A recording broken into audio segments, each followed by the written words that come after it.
Welcome to yesterday's news and the day before that as well. It's the news that you've definitely already heard and seen covered elsewhere. However, this is a football channel and not a news channel. Fortunately, otherwise I'd been out of business a long time ago.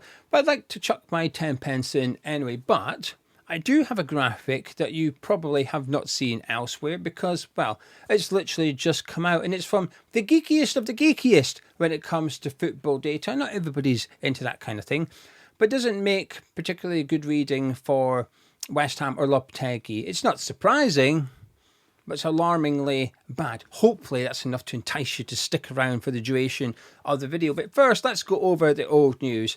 And it came from David Ornseitn, who is a chief football correspondent for The Athletic. So the creme de la creme when it comes to football journalism, in my opinion. I think he's the best one out there. And he doesn't cover just West Ham, he covers a whole host of football topics. But I do think he's really credible and really reliable. So when he writes something, I pay attention. And he covered a little update on Lopetegui a couple of days ago, which is what we were all expecting. I remember once Billy Connolly, that famous philosopher, once said, expect nothing and you can't be disappointed. And I think for a lot of cases that is true. Yeah, I expected nothing and found myself disappointed when it came to Lopetegui's future post-Everton game. Because we all knew what was going to happen. We drew 0-0. Even if we lost 1-0, I think it would be the same thing. And Ornstein delivered it right on the money. He basically wrote word for word what we'd expect from a David Sullivan update in regards to Lopetegui, which is they'd like to honour his contract. They're expecting results to be better. They're not going to sack him. However, he did add a little phrase at the end, which was the situation was delicate, which is, I say new. It's not really something I found we got given when it was last season or the season before. I never thought the phrase delicate was one that was put out there. And that would suggest what we are all possibly hoping for / expecting, which is he's got his job for now, but a few more bad results and he may just be getting his P45 and sent down to the job centre. And that's certainly what I expect the situation to be at West Ham. I never expected him to get sacked post-Everton, but I do expect his situation to be exactly that, delicate. Because this isn't, for a reason I've discussed in other videos, his situation is not the same as it was for David Moyes last season or the season before. Credit in the bank, etc., etc. I do think there may become a point where Sullivan will pull the trigger on Lopetegui. It's just a case of when and what. If we lose to Newcastle and Arsenal, I wouldn't be surprised if the Leicester game became the make or break one for them. Now, we don't like those situations. I agree we shouldn't get to that point. But I do think if we lose the next two, it'll be a case of win against Leicester or you're out of here. And I think that would actually happen. If we didn't beat Leicester, I do think he would get the sack. So that's what I think. What do I think needs to happen for Lopetegui to get the sack? Probably pick up 2 points in the next 3 games. So Newcastle, Arsenal and Leicester City. Anything less than 3. And I think he's maybe a bit of a goner. So that was David Ornstein's update. Now, the update we've had from the German side of things now is in regards to Terzic. Now, it wasn't in regards to West Ham United, actually. He was linked to the Roma job, which has now been fulfilled with Claudio Ranieri. I think it's his 23rd permanent job for Ranieri. He's a busy man, isn't he? 3rd stint as Roma manager, so Ranieri's back at Roma. But this rumour came out, the Roma job was very much vacant and Terzic was one of the names being bandied around. But before Ranieri took that job, Terzic was already ruled out by the press in Germany because they were suggesting that he's actually already in England. Now, it didn't go on to say why he's in England. He could just be visiting. Maybe he's got family over here. Maybe he's got a property over here. I don't know. They didn't expand on it. They just said that Terzic ain't taking the Roma job because he's actually in England. That's all they put out there. So it does make you start doing a little bit of 2 + 2. And is it 4? Is it 5? Could be 10. And I don't think there's much in it from the West Ham perspective. But it's the thought process it triggers. And it's something I strongly believe about David Sullivan. And it's going to become a problem, I think. Or possibly already is a bit of a problem. The Lopetegui thing, he's got that wrong, but look, it's done now. You can't change yesterday, but you can change tomorrow and all that. So what's Sullivan going to do going forward? And like I said, I do feel there's a point where he would not shoot him, but he'd pull the trigger on Lopetegui's job. Hopefully he doesn't shoot him. I don't think he's done that bad. Let's have no killings. But in order for him to sack Lopetegui, I think there's something else that needs to occur first. Before I tell you that, please do subscribe. Subscribe if you're new to the Hammer Chat YouTube channel. Not far off 41,000 subscribers. Not really a milestone, is it? But it's just nice to get up there. And please do drop a like on the video as well by clicking the thumbs up. But the one thing that I do need to occur, because when people form opinions, you can do it off of gut, you can do it as a prediction, but most of your opinions come off of evidence. Most of your opinions come off of other opinions relating to that subject. Hopefully that makes sense. So my opinion as to what I think Sullivan will do is based off of David Sullivan as chairman and co-owner of West Ham United for over a decade now. And I don't think he will sack Lopetegui until he's got somebody else lined up. I think he will need to have the next guy there ready before this guy. No beheading, no shooting, no beheading, no. Head remains attached to neck and attached to shoulders.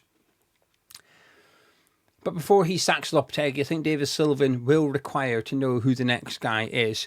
If you go back and look at when we sacked Manuel Pellegrini, when we sacked Slaven Bilic, both occasions the next guy was lined up. Now, admittedly, it was the same guy on both times, and I don't think there will be a third stint.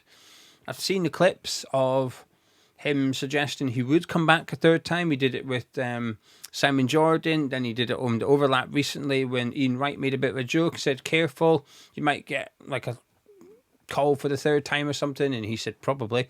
I think he was just joking. I don't think there would be a third occasion. You never know, there might be. Never say never and all that, especially with this guy as chairman. But I do think there would need to be somebody else lined up. And that already heavily restricts whom we could go and get to replace Lopetegui, because you're not going to go get a manager that's currently in another job elsewhere. You're not going to go approach, let's just take Brentford, for example. You're not going to go to Brentford and say, hey, how much is the compensation for Thomas Frank? Let's discuss it while Lopetegui's in the job. That won't happen. I think to keep it sort of smoke and mirrors and cloak and dagger type stuff, I think you'd then be looking at the free agent market, because they would be desperate. They'd be like, I want this West Ham. I'm going to keep Shatum. We'll do the negotiations. Then you pull the trigger. I've got the job. Just like we did with Pellegrini and Slaven Bilic. We went behind their backs and got the next guy lined up. The proof's in the pudding. Not only did he get the job, but he was sat on BN Sports. I remember him being on BN Sports with Richard Keys. And he got asked about the West Ham job. Can't recall what he said word for word. But he certainly didn't dismiss it. And I think this is what would happen. And there ain't no way he's going to let Tim Steidten pick the next manager. I never believed Tim Steidten would pick this manager, because that wasn't part of his job spec at Bayer Leverkusen. So there's no evidence that Tim Steidten could pick a new manager. And this all depends on what you believe, okay? Some people will believe Tim Steidten selected Xabi Alonso. That's up to you.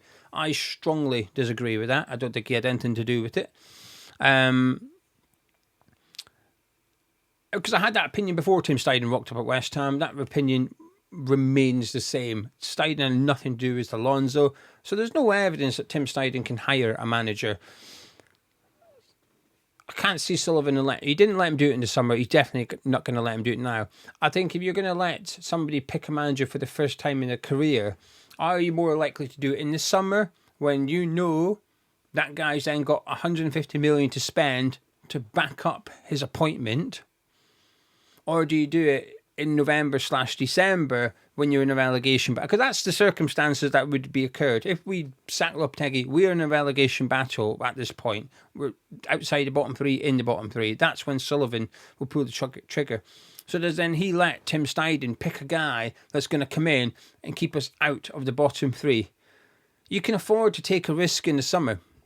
We just finished 9th. Hand some transfer kitty. 38 games up ahead, the whole pre-season to get ready. You can afford to take a risk then with your appointment of manager/head coach. And he wouldn't let Steidten do it then. There ain't no way on hell Sullivan's going to say, do you know what I'm going to do? We're in a relegation battle now. We're in desperate need of points. You know what I'm going to do now? I'm going to take a gamble. I'm going to let Tim Steidten pick the next manager, and we're going to gamble. It ain't happening. The time to gamble was in the summer. Ironically, we thought we played it safe and ended up being the bigger risk out of all the Premier League clubs. Tim ain't getting anywhere near this next appointment. It'll all be Sullivan. It will be a free agent. And there's some good ones out there. It's not that there's nobody available that would be good for the job. Is it Terzic? Again, to sum up how bad we are for the 5th time, I'll try and make it this my last time I say this. Would I have had Terzic in the summer? No. For the reason I've said. We were in a good position. Would I have him now? Possibly. Because I am far closer to anyone but Lopetegui than I was anyone but David Moyes. Anyway, that's my take on the managerial update, so you want to call it that. In regards to that graphic, are you ready to get a little bit geeky? Well, here we are. So this is from... It's not on your screen, don't worry. No, I'm building it up here. It's from StatsBomb, who have access to an incredible amount of data. They put this up on their Twitter account earlier, really good Twitter account. And it's basically zones of football pitches. So take West Ham specifically, I'm going to bring it up now. The pitch is broken up into different areas. How much time do you give your opponent in that area of the pitch? That's what it is. Okay, so let's bring up now. West Ham are at the bottom right of the screen. You can see there at the very bottom, second one in from the side. Pretty much blue, right? Navy. Yeah, that's more space. That's not good. The redder, the better. We have a couple of shades of peach and one... Let's just say we've got three pale peaches and one dark peach, right?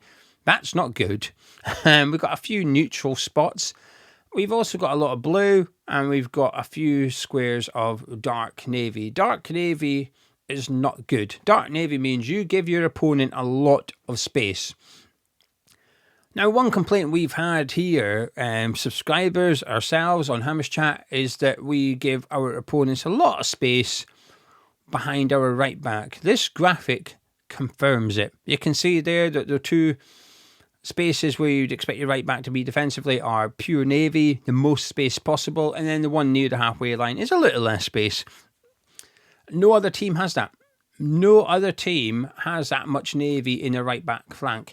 Leicester City have 2 navy and 1 blue in that area, but it's just a slightly different order. It's not a good graphic, is it? I mean, you look at Spurs, they don't give their team any space, which is in line with what you see, the high press, the aggressive press as well from Spurs. But there you go. I saw that graphic earlier, and it fits in with what you think you see, which is we're easy to play against. There's a lot of room when you play against us, and that graphic, it's confirmation bias, isn't it? Anyway, I seen it just before I started recording this, which is early Thursday afternoon, and I thought I'd share it with you. It's from StatsBomb, a really good page to follow if you don't do so already. But there you go, that's yesterday's news and the day before's news. I'll be back tomorrow with Monday's news, probably. But I'll be back tomorrow with some form of video and topic. You got any topics you want to see covered during international break? Let me know in the comments below. I'm happy to take all suggestions. Last international break until March. Until March now. Anyway, right, I'm going to shut up and disappear. If you've enjoyed this video, please do drop a like on it by clicking thumbs up. Get involved in the subject in the comments below. Let me know what you think. Do you think Sullivan would let Tim Steidten have any sort of say in the next manager? Do you think Sullivan must have somebody else lined up before he sacks Lopetegui? And of course, do you think Lopetegui is even in danger of getting the sack? Delicate. That's how David Ornseitn worded it. And I quite like that terminology. Subscribe if you're new to Hamish Chat. Drop a like on the video by clicking thumbs up. Catch up with you tomorrow.